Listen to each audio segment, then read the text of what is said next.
Hello, guys. Well, hopefully everyone can find their way over here from the other live stream. I don't know why it didn't start. I'm not really sure what's going on there. So that's a disappointment. But yeah, hopefully it'll show up here. So in the event, actually, let me go. I'm just going to go and cancel that. I don't know if it's possible to cancel it. I was waiting for it to go live, and then it just didn't. And I'm not sure what's going on. So delete. I'm just going to delete that. And delete. Okay, so hopefully folks are here. Okay, so today we're doing our first of these kind of Monday movement reviews where I want to kind of meet with people and just talk to you guys about movement here every Monday when I'm in town, and kind of give you guys a chance to ask me questions. This was something that came up at the Return to the Source seminar. James Huntley, one of our folks there, asked that we start doing some question and answers, and I thought that was a good idea. So I figured I'd do a question and answer.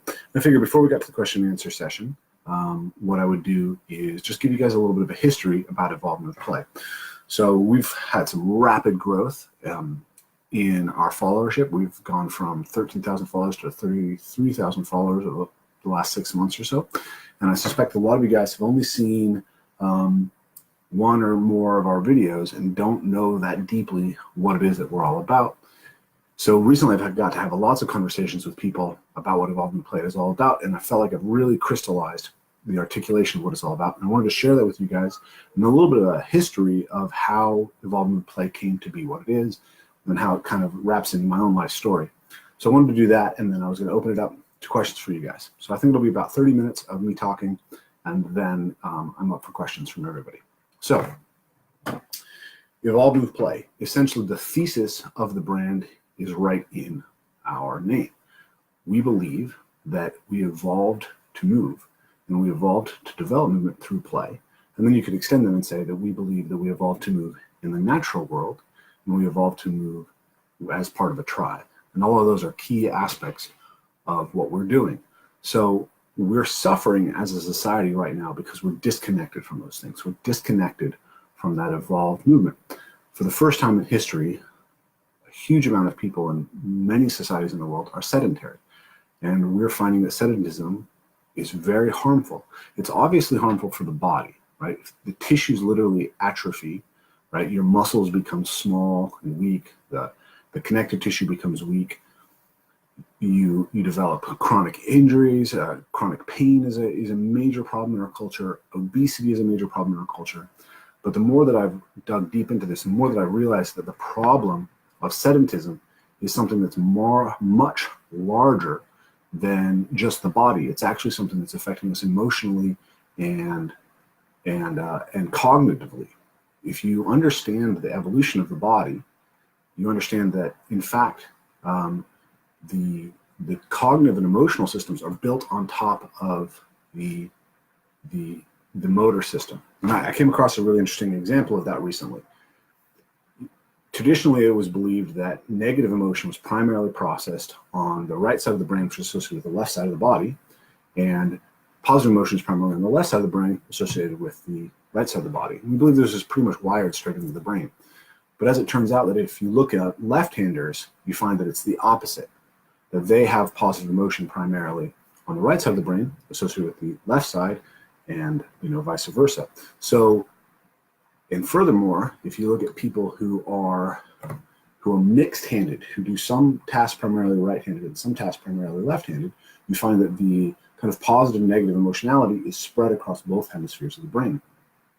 So the idea here is that essentially you tend to move towards things that you want with your dominant hand and push things away that you don't want with your non-dominant hand. So appetitive, that is moving towards things that you want behavior, is predominantly done with the dominant hand, and aversive behavior, pushing things away, is done with the non-dominant hand.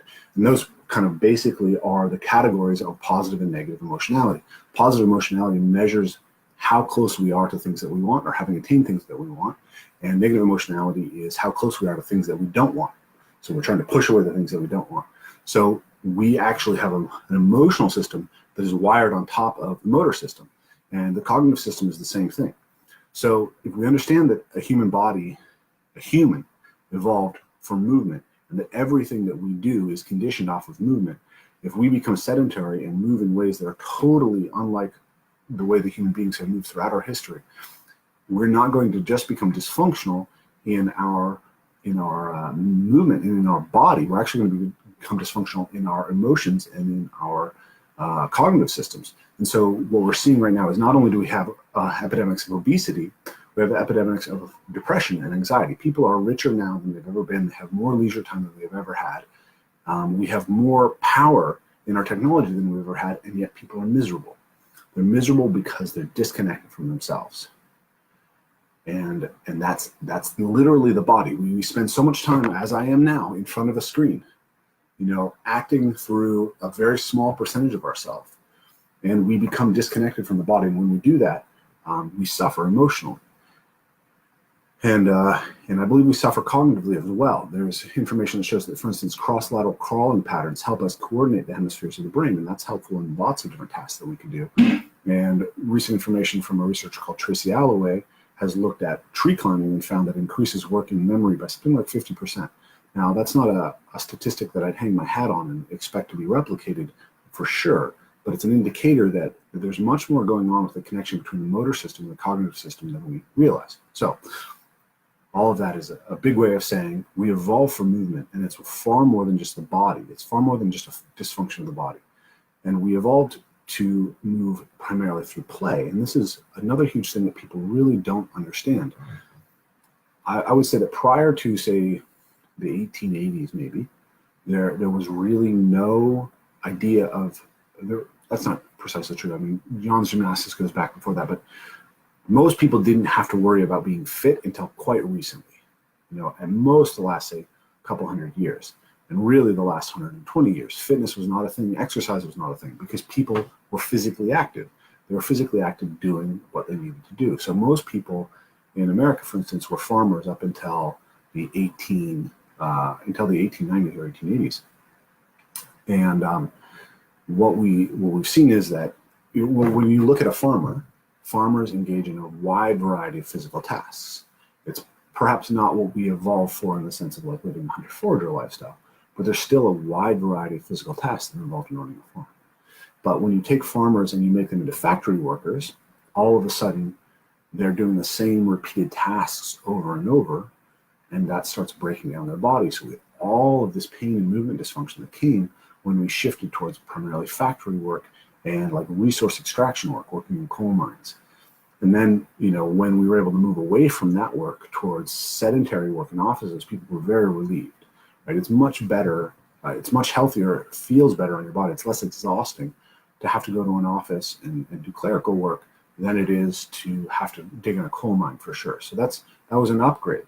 And yet we found we continued to have dysfunction, continue to have pain. A human being is not supposed to sit for a prolonged period of time any more than we're supposed to dig coal for a prolonged period of time. And even though it's less physically stressful, it's still basically breaking us down. And so we had this problem of bodies that were really not adapted to the type of work that we had to do. And once we had that, then we had a need for physical education. And our physical education in many ways grew up around the same time that our general education systems grew up. And those general education systems, we have to remember, were essentially built to produce factory workers.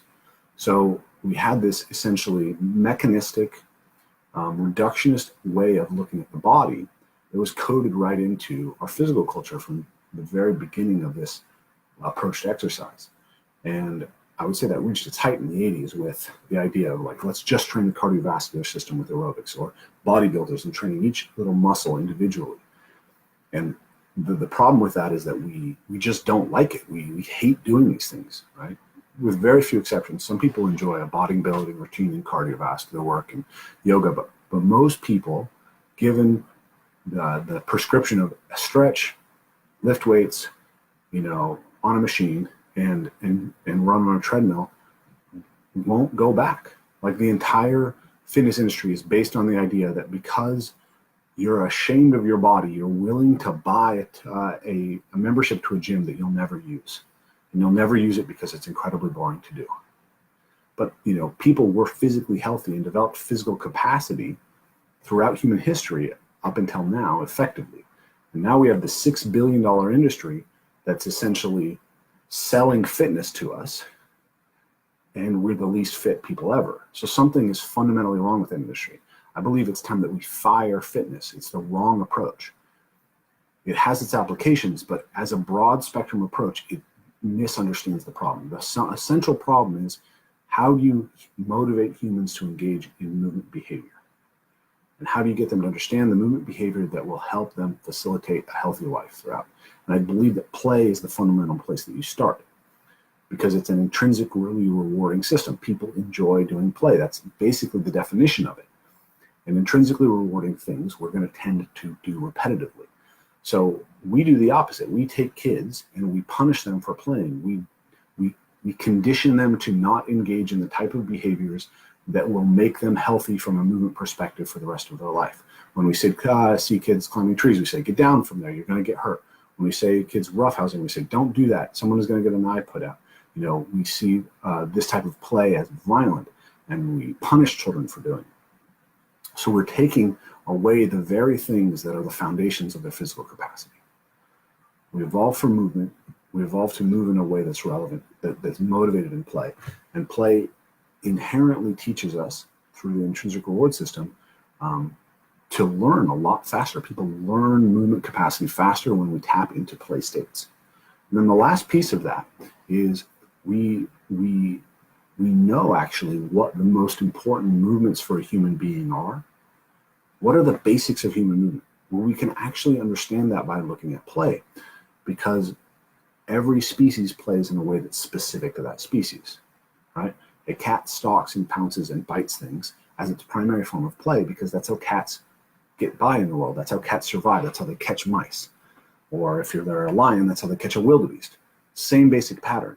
If you look at a dog loves to chase things and tug things with its teeth and tear things apart, because that's how wolves catch their prey. So now look at human beings. If you look across human cultures, there's certain forms of play that you find everywhere. And you could say that there's locomotor play. That's play that involves how you move through the environment. There's manipulative play. How do you manipulate objects? There's rough and tumble play, right? Playing with other human beings, engaging in mock combat primarily. And then there's narrative play, and play that involves social roles and stuff like that. And there's dance. So as a movement coach, I don't focus too much on the narrative play, because that's more about our social development and less about our movement development. But dance, locomotor play, manipulative play, and rough and tumble play, those are kind of the fundamental things that we need to look at and see how people engage in every culture in the world if we want to know the most important movement for human beings. So when we look at locomotor play, in my opinion, parkour is the movement discipline that is closest to the way that human beings inherently play. And I actually think that you can see parkour in some sense as a reimagining of urban landscapes as available for play in the same way that we inherently desire to play in natural landscapes. If you take any kid into the woods who's not completely ruined by our culture, they're going to want to climb trees. But it's less obvious for human beings that buildings are a climbable thing. That doesn't tend to have the same intrinsic attractiveness. But when we see parkour and we see parkour athletes doing it, all of a sudden we're reimagining it. We're seeing the space the same way that we've always seen natural spaces. Now, when parkour started, it was a discipline that included both movement in nature and movement in the urban environment. But as it kind of translated out of France and into broader internet culture, it really became strongly associated with the urban environment. And predominantly parkour athletes train in urban environments. And there's some utility to that, right? Because a lot of us live in the urban environments, and if we want to express movement effectively, being able to move through the environment is good. However, from an evolutionary perspective, a human being didn't evolve for concrete. A human being didn't evolve for flat surfaces. for 90-degree angles everywhere. A human being evolved for movement in trees. A human being evolved for movement across rocks and water and all of these things. And there's nutrients in that movement that we're not seeing in the urban parkour practice. So I think that the urban parkour practice is great, but natural movement or taking it into nature is the next step in really finding the most nutritious forms of human movement. So, but everybody engages in every culture in the world, kids engage in running, jumping, and climbing play. And in fact, we see this type of play also in other primates. And my wife, Beth Kelly, she did her master's thesis in anthropology on parkour as a form of adult play. And one of the findings that she uncovered, which was very interesting to me, was that that other primates engage in basically repeated route training. So they will, just like you might see a parkour athlete do a jump, run, climb repeatedly, a monkey will do the same thing. And they will find little spaces in their environment where they are going to regularly run and jump and climb and repeat those patterns over and over again. So why do they engage in this type of play? You might think that it's a waste of time, that it's energy costly, like that potentially exposes the animal to danger. It could get injured. Well, there's research that shows that play is so important to young mammals, to baboons, I believe, that they will engage in play even when they're at a calorie deficit, and it's going to slow down their movement. So play is incredibly valuable for us. There's a reason that evolution built it into us. So one way of thinking about what we're doing with locomotor play is we're actually mapping out the environment and the types of opportunities it affords us. So if you imagine you're a small monkey and there's potentially predators in the environment, if you know every potential jump that you can do that can put you in a place that a predator can't get to, that's a huge advantage. Right? If you know every slender limb that a leopard can't make its way onto, you know every like spot to duck under in your environment that a bird of prey couldn't get to, and these are big advantages. And conversely, if you're a predator, also it helps you. Large male chimpanzees can be up to 160 pounds. They average about 130 pounds, and they hunt colobus monkeys in trees. Colobus monkeys are 20 pounds. So this huge chimpanzee has to be able to move through the canopy in the forest incredibly fast. And the risk of breaking a limb and falling from height is far higher for a big-bodied animal like a chimp. And big-bodied animals hit the ground a lot harder too. It's very safe relatively for a monkey or a squirrel to jump out of a tree because they have a low mass to surface ratio. But when a chimp falls out of a tree, it can potentially hurt itself very badly. So in order to do that, they need to have all of the environment mapped as deeply as possible so that as they're running through the trees, as they're moving there, they know all the limbs that will hold their weight. They know everything the environment allows them so that they can rapidly get to where those monkeys are, and they can close them off and prevent them from getting to those places that the chimps can't get to. So whether you're a prey animal or a predator, the better you have that environment mapped with your locomotor abilities, the more effectively you can move. So we have locomotor play, we have rough and tumble play. So essentially you can go back and look at rough and tumble play as originating possibly as much as 600 million years ago with the development of dominance hierarchies and being able to solve conflicts in social animals without engaging in lethal combat. And once we had that system, and almost all animals engage in some kind of wrestling as a way to determine who's the boss without getting anybody hurt. So for instance, venomous snakes will wrap their heads around each other and pin the other one to the ground to see who's the boss rather than bite each other. And like rats wrestle by pinning the other rat to the ground. And if you show that one rat can show the other rat that they're stronger by pinning them to the ground, that becomes the dominant rat. But that's not the way that they would attack something that they wanted to eat. So there's a big difference between predatory or lethal violence and dominance conflict. But then it turns out that animals engage in this kind of wrestling as a form of play across the animal kingdom. And according to the research Jack thinks it may be the oldest form of play. And it's deeply kind of rewarding, and there's a specific reward system in the brain around that. So you can look at that system and think, well, we don't need to engage in this kind of physical violence anymore. Maybe we don't need this system. But it turns out that there's research that shows essentially when you engage in this kind of play, it really helps with emotional regulation and even developing empathy with other people, negotiation, communication. Jordan Peterson has a research paper on this, I believe, I'll try to link it in the comments, about how kids, little boys who are, particularly little boys who are most likely to be antisocial, if you take those little antisocial boys who are at 2 years old and give them lots of access to rough and tumble play, they're far more likely to kind of have become socially adept by the 4 than if they're not allowed it. It's in one of the most powerful interventions that you can give a child who's struggling with their ability to integrate well with other kids and is tending towards that bullying personality, is actually to allow them to engage in rough and tumble play. And this is a huge problem right now because people don't recognize the difference between play and bullying because they're so scared of physical interaction with each other. And then the last thing is the manipulative play, right? Human beings are the great manipulative animals. That's our huge advantage. We became the greatest predator on Earth, not because we had big teeth or because we, had great claws. We became the greatest predator because we could throw, because we could use an object, right? A human being can throw faster by far than any other animal. We can throw over twice as fast as a chimpanzee, and we can throw more accurately, and we can throw at a moving target to where that moving target's going to be. No other animal can do that.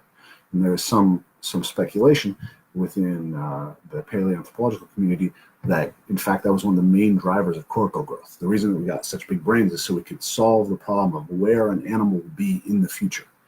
And that's a pretty profound thing. So we have kind of a manipulative play. And then another way to think about that is the catching of something, grabbing an object out of the air. This is something that's really deep for a human being. Well, human beings, if you go really far back, were insectivorous animals, right? That's the beginning of primates is grabbing small animals, primarily arthropods, insects, out of the air or off the ground. So that ability to catch something that might be moving is really fundamental and deeply ingrained in us. So all these types of plays that you see across the world, they tell us something about what a human is evolutionarily. And if you understand that, then you understand something about what a human needs to facilitate the best development of the physical, emotional, and cognitive systems. So that's the fundamental thesis of evolving play. We need to understand play, and we need to utilize play as a pedagogical tool if we're going to cultivate the best human beings. So that's the thesis, and that's the very detailed version of the thesis. Now, how did I come to that thesis? How did I end up doing this work? That's the second part of the story that I wanted to tell you guys. So there's lots of strands to this, and I don't know how many of them are relevant, but there's a few that I think are really worth sharing. My father was the grandson of a man named Stanislaus Janicki, who homesteaded in the Skagit Valley. He had 500 acres of land that were timberland, and then his father turned it into a cattle pasture, and he grew up, in this beautiful, idyllic place on the end of a dirt road. And when he grew up, he kind of rejected the mainstream culture and turned towards the hippie culture, and he became a vegetarian and turned the land into orchards and started building these houses that were featuring the New York Times and really beautiful places to stay. And kind of other people from the alternative community started renting these places. So as I grew up, I had access to all this nature, and I had all these little kids around to play with, and I had a really beautiful young childhood. But as I reached school age and I went into school, I ended up having dyslexia and ADHD, and that was really traumatic because I was just struggling a lot in school, and my dad had the same problems. He'd been really traumatized by school too, and he kind of pushed me away at that stage of my life. He became a lot less involved and was really frustrated anytime my scholastic stuff came up, and my mom was really upset about that. So there's all this tension around it. My dad actually wanted to pull me out of school and basically just unschool me, and my mom wasn't happy with that. So there's a lot of drama and tension at that point in my life. And my mom could see that I was intelligent and I was figuring things out, but every time the standardized test came up, I just completely flunked. So she petitioned me through first grade. She petitioned me through second grade. But after third grade, they said, no, you're going to have to keep him back a year.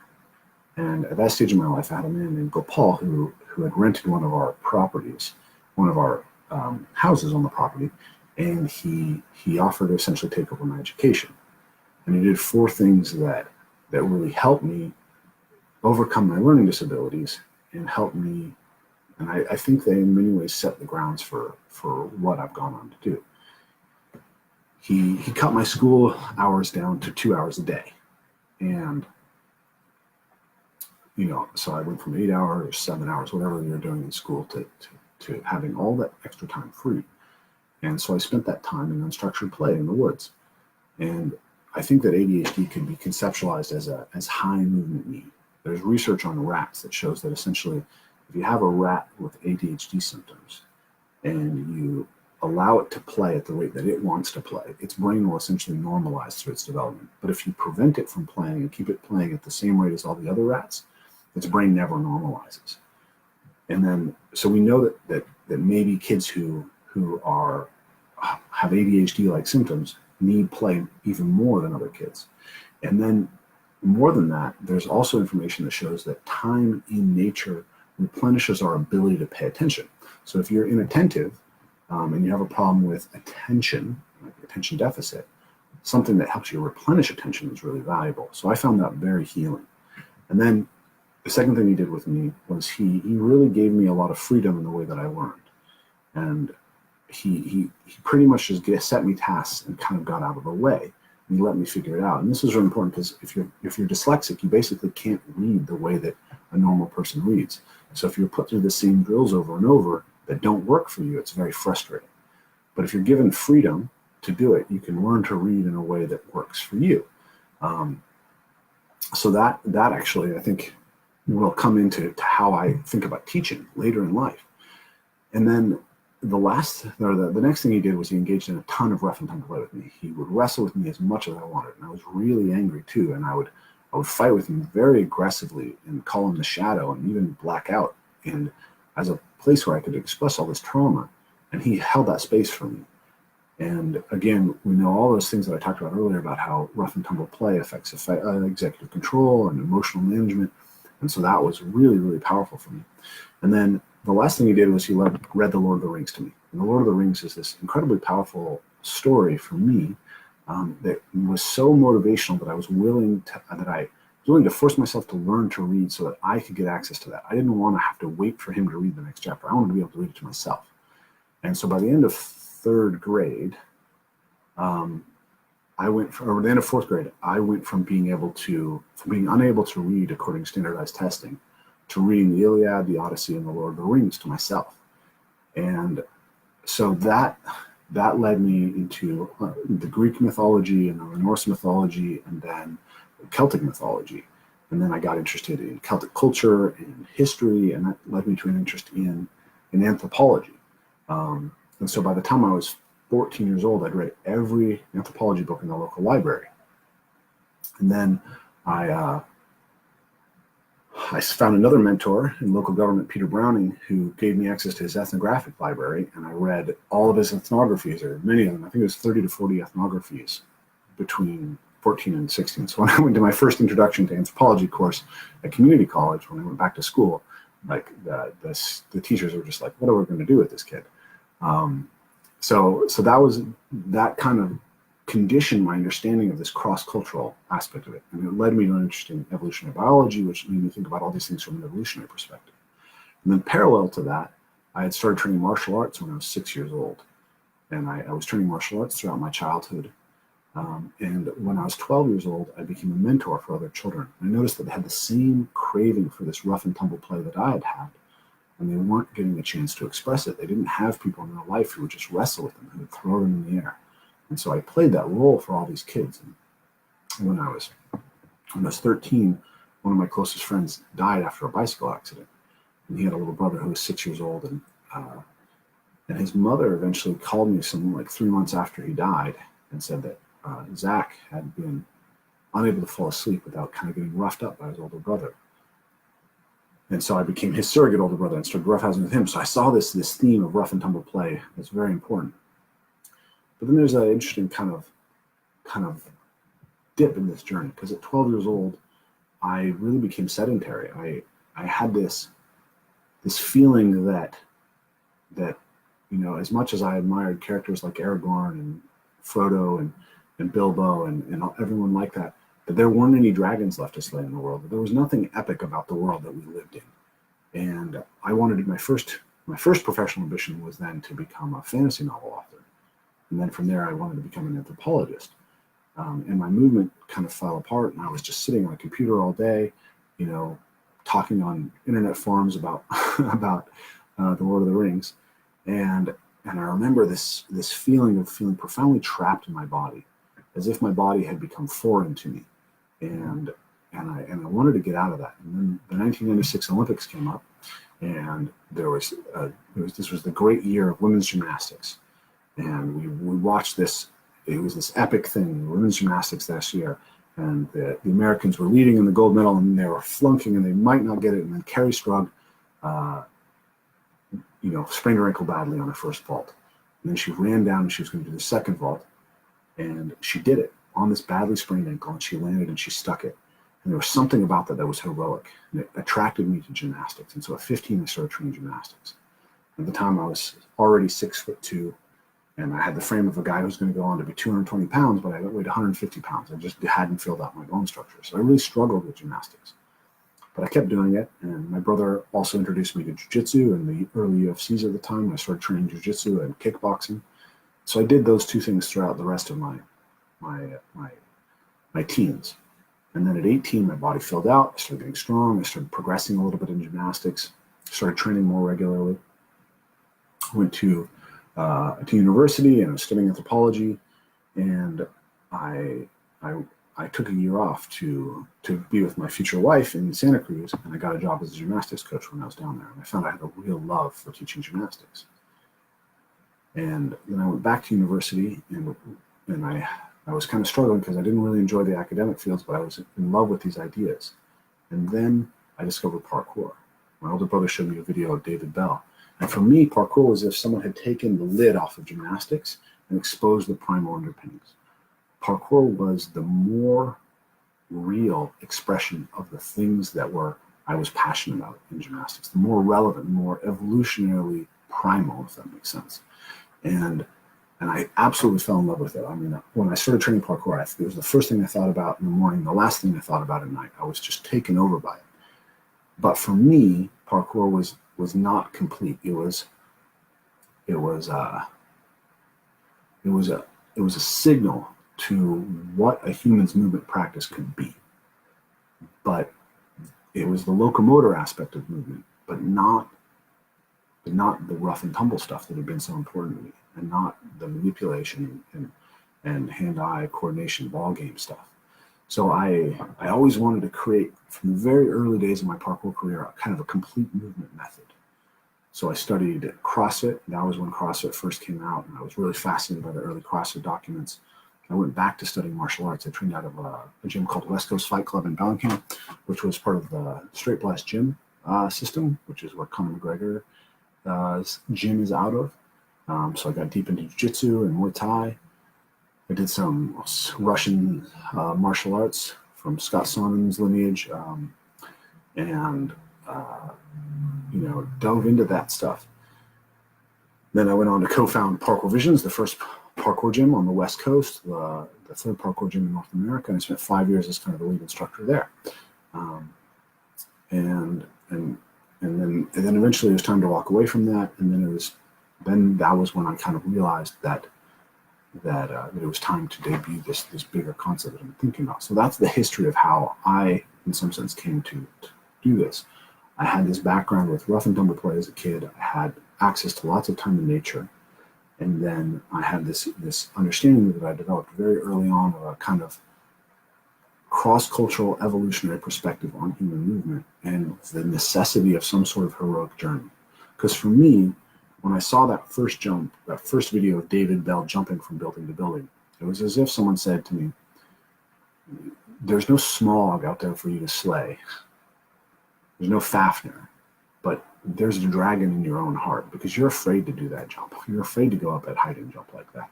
And if you can face down that fear, then you'll understand something about fear. You'll understand something about your own character, and you'll be cultivating the type of courage that is represented in that story of the dragon. And so so that was something I was already seeking in martial arts. It was something I was already seeking in gymnastics, but something about parkour crystallized the understanding of it. And I knew that was something that I had to pursue. So that's the story essentially of how Evolve Move Play came to be. And now as I developed Evolve Move Play, we started with this 3-day event called Return to the Source. And I essentially was started as an event to get people doing parkour in the woods because I felt like it was something that people had forgotten. But we debuted a lot of our Evolve Move Play stuff there, and people loved it. And then we did the next year. It was 3 days, and the next year was 5. The next year was 5 days, and then 5 days, and then 7 days. And each time that we've expanded it, it's become more powerful and more meaningful to people. And so what we found is that there are kind of 4 primary reconnections that we've seen with the movement practice that comes from these long, intensive events. The first is a reconnection to your own mind, your own motivational system. The second is a reconnection to your body and movement. The third is the reconnection to nature, and the fourth is the reconnection to a tribe. So, I think one of the great things about being ADHD is that I'm essentially not very easily motivated by extrinsic rewards. I remember everybody else in class when I was a kid cared about getting a golden sticker, and I just didn't care. I never cared. And there's some real problems with that as far as being successful in a lot of things in life. But what happens to a lot of people in our society is that we're so focused on those extrinsic motivators, on the grades, on the gold stars, on the promotions, on the raises, on the Instagram likes, whatever it is, that we can very easily lose sight of what's actually motivating us internally, what actually is meaningful to us. We do things because it's prestigious in the way that it reflects back to us. But if we focus too much on what's out there and what's reflected back to us, we become kind of this empty mirror. There's nothing internal that actually is meaningful to us. I think a lot of people end up miserable in our culture because of that, because they don't actually know who they are. And I think one of the most powerful things that play does is that it helps you understand who you are. It helps you understand what motivates you, what you love. Are you a person who likes to compete? That'll come out in your play. Are you a person who likes to be artistic? That'll come out in your play. Are you a person who loves the social aspect? That'll come out in your play. And there's an ability to tune in and listen to that in play that is harder in more loaded things like school and work. And so I think there's a deep reconnection to your own motivations that comes through an event like Return to the Source.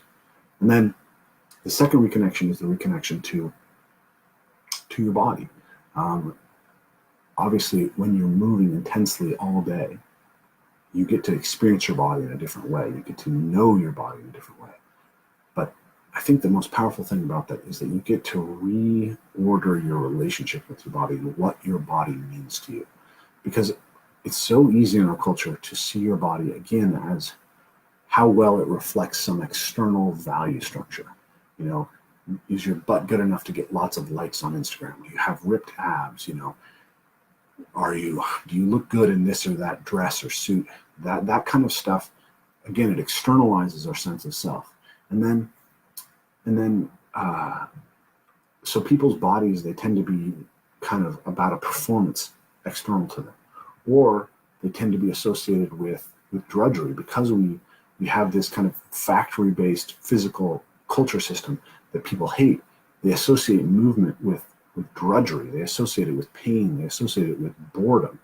And that's a powerful disinhibitor, or a powerful inhibitor to movement. And then when we sit a lot, when we live sedentary lives, when we get disconnected from our body tends to dysfunction. We tend to have pain. So we have back pain, we have foot pain, we have knee pain, we have chronic ankle pain. Right? And all those things become our primary relationship with our body. Our body becomes a site of our shame, a site of our pain, a site of dysfunction, a place that when we're deeply connected to, we're not having fun, we're suffering. And then when you go and you do something beautiful and epic with your body, you remember that your body is a vehicle to the most powerful experiences that you can have in your life. The most beautiful things you can experience be experienced through the power of your body. And when you reconceptualize that relationship with your body, something very, very powerful is happening. And then then the next reconnection is the reconnection with nature. I think most people understand that they love nature. Nature is beautiful, that it's nice to be in nature. But nature is, in some sense, very empty for us now, because we don't have to go into nature to survive. We don't have to know what one tree is versus another tree. We don't have to know where the food is in the environment. We don't have to know where the animals are. And so when we walk through nature, we see very little of what there is to see. We see trees, but trees are not one thing. There are many things. There's many potentials in those trees, and you don't see them. So when you move through them, all of a sudden, there's these layers of meaning that are unlocked for you. There's this layer of connection that's unlocked for you. One of the attendees, Daniel Eisenman, who's at our most recent seminar, described coming to train with me as like having been to a beach and been a guy who went to the beach a lot and then going surfing for this first time. And all of a sudden, the way that you look at the beach is absolutely different. And just being at the beach is no longer even that interesting. And I think, that was his experience of being in the woods. All of a sudden, the woods were filled with all this meaning that he hadn't seen before. And I think that's a really good way to kind of understand the meaning that can come from your relationship with nature. And then there's the relationship with the natural world, with the beauty of the natural world. At the most recent seminar, Return to the Source, one of the days we saw 5 osprey as we hiked down this creek, and we saw osprey nestlings on a nest there. And then another day we saw an otter swimming beside us and catching food and coming up and eating it. I believe it was a river otter actually, but we saw it in the ocean there in Puget Sound. And then another day, some of the guys saw a black bear. And I have these types of experiences regularly when I'm training. You know, I'll be out a couple of years ago, for instance, I was swimming a lot during the winter, and I'd be out right at sunset, you know, at 4:30 in the middle of the winter, and the sun would be setting. We had these beautiful sunsets over the sound, and there'd be a heron that would fly down and sit right next to me and hunt as I was swimming. It'd be like 20 feet away from me. And so I'd be looking at the sunset, and I'd be looking at this heron, and I'd be in the water, and I think to myself, like most people who are exercising right now, they're running on a treadmill and probably watching Oprah Winfrey with their headphones on, and they could be out here experiencing something like this. And I think that's an indicator of how profoundly disconnected we are. And the last reconnection that I wanted to talk to you guys about was the reconnection with the tribe. This is the most surprising one for me, because I built my practice really alone. I had to. In order to see new sites, I had to break away from the pack. So I left the parkour community behind, and I trained almost exclusively by myself for 2 years. But when I brought people together to do these events, over time, the feedback I got more and more was that the most powerful thing they experienced at the event was the reconnection, or the connections that they felt with the other people there. And so I've thought about that a lot. And what I've realized is that we go through a world where we're constantly surrounded by people, but we rarely get the experience of deep personal intimacy, of really feeling like we know somebody, really feeling like somebody knows us and cares about us. There's so many people, it's hard to pay attention to them all. And there's so many demands and so little time to cultivate depth in relationships. And in some way, we're so coddled. We're struggling, but not in the type of way that maybe produces the most meaning for people. There's a quote that I really like from Sebastian Junger, the author of a book called Tribe. He said, "What a human being likes best is being an integral part of a small group struggling to survive." And that's fundamentally what we experience at these events. Not that we're not struggling to survive, we're struggling. We're engaging in a positive struggle. So what I think that does is that it's that struggle helps us bond in a way that nothing else can. I think shared labor, going through fear, experiencing stuff that's intense and meaningful, it creates a bond in people that is something I've never seen before. So if you face down fears, if you overcome yourself, if you do things that you never expected, and you see other people doing the same thing, and you do that together, and you're in beautiful natural spaces, And you do that all day, and then you get to go home and kind of like de-stress around the campfire and let go of stuff and let go of the rest of your life and put away your smartphones and get away from your screens. Share a really great local meal. There's a bond that's created there. And that bond, it empowers people in ways that are shocking to me, right? I've seen people do things, from a movement perspective that I absolutely would never expect from them. I've seen people make leaps in their movement competency over the course of a week that I wouldn't expect from them in a year of being in a group class because of that sense of deep social support, because of being able to just watch other people and emulate them intensely over multiple days. And I think that they make progress not just in the movement, but in that emotional and mental side as well. I see people who, at the last seminar, there were 3 women who all talked about the idea that they don't speak up in their lives, that they have a hard time taking the space to ask for what they need or to be a leader in a group and put their voice out. And all of them eventually did that over the course of this week. And that type of thing, I think it becomes something that you can carry forward into your life. That's a value that goes, in some sense, far beyond just the movement practice. So that reconnection with tribe, I think, is really profound. So that's basically the story of what we've created with Evolve Move Play and how we created it and what it's all about. And I hope that you all enjoyed that story. So if you have questions, now would be the time to answer them, and I'll start with a couple of questions that people dropped before we started the live broadcast. So let's see. Just take me a second to find the question here.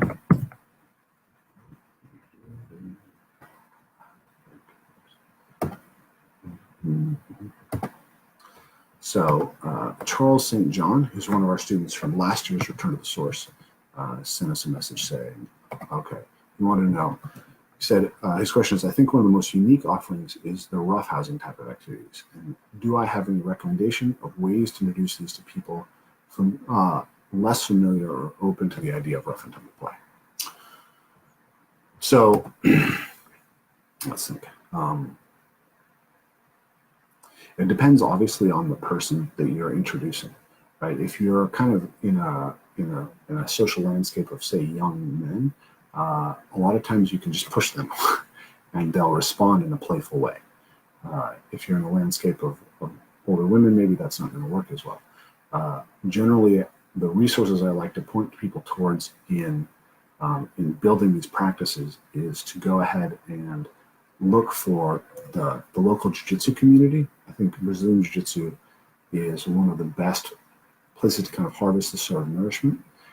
Some Brazilian jiu-jitsu gyms are not going to be great for this stuff, but the thing is that there's lots of Brazilian jiu-jitsu gyms, and there's a lot of sophistication about how to move with another human being that comes through the practice of Brazilian jiu-jitsu.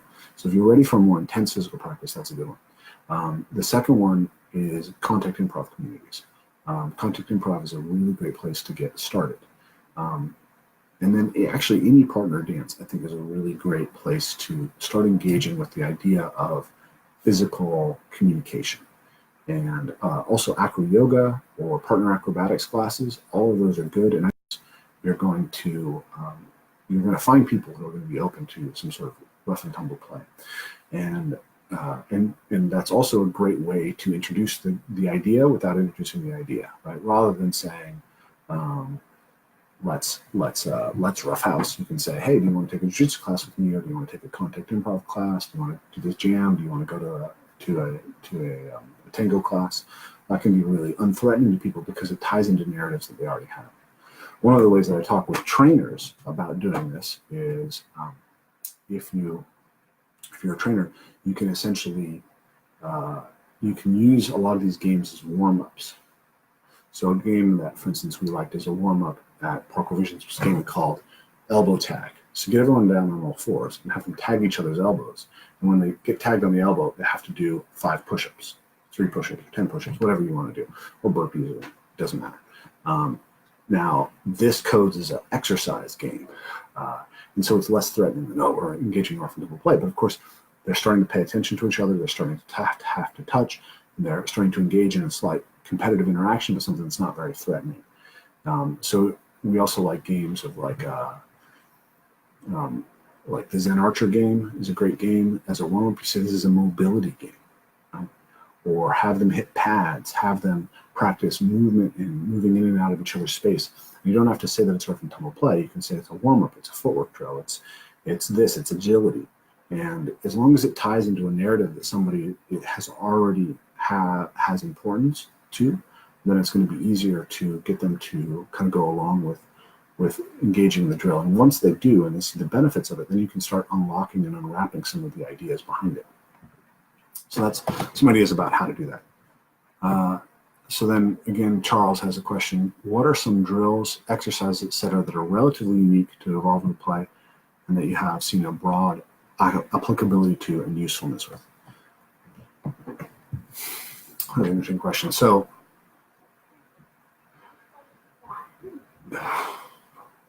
I mean, everything we do, I think, has a lot of broad application. That's kind of the center of what we're doing. We're trying to find the things that have the biggest impact on the cultivation of a human being across the whole spectrum, right? Now, you may think more specifically, like, what is the transfer athletically? And again, I think a lot of these games are just generally going to be it. Like, if you jump and run and move through the environment, you're going to develop elasticity and coordination and motor awareness that's going to help you in lots of different sports. If you engage in wrestling, it's going to strengthen your entire body and develop your kinesthetic connection and your motor mapping, in a really profound way. If you practice basic juggling patterns and catching things and throwing things, obviously that's going to transfer to everything. So these are really kind of big categories that we work with.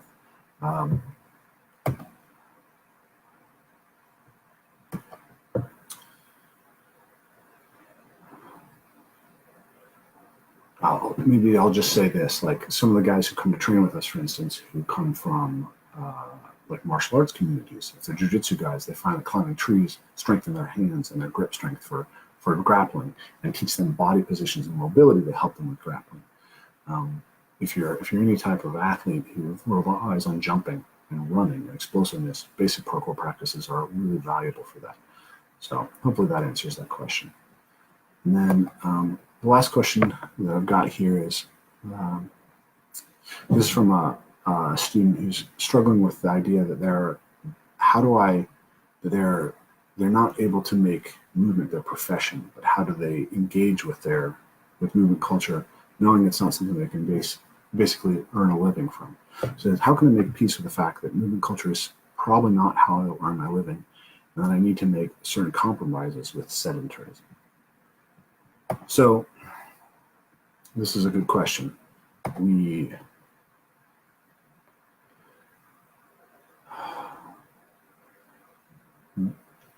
have to live your life, right? You don't, this is actually something I talked about with Kelly Stratt in one of my interviews with him. You can have a perfect, pristine, natural movement practice, take off your shoes, take off your clothes, go build a hut in the woods, abandon your job, move all day, every day. But most people just can't do that. It's not realistic, right? And I feel the same way. Like I'm trying to run a business, I'm trying to raise a family, I'm trying to grow things. And that limits the ways that I could move, and it limits the way that I can apply myself to movement. There are certain things that I have to kind of accept about that. I have to accept a certain level of sedentarism. So you have to recognize what your most important values are, and then you have to look at how a movement practice helps you facilitate those values. That's what I would say. It's like, what is the thing that you're aimed at that's most important to you?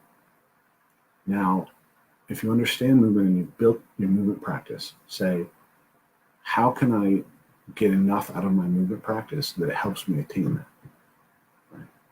There's a time in which, especially as a young person, maybe you can dive fully into a movement practice. Or maybe there's a time in your life when you're stepped back from your professional stuff later in your life and you can dive into your movement practice. And then there's going to be times when the rest of your life is going to be overwhelming, when having a child is going to be overwhelming, when having a business is going to be overwhelming. And what you need to do is to slow down the movement practice and ask yourself the question, not how do I serve my movement practice, but how do I cultivate my movement practice to serve all these other goals in my life?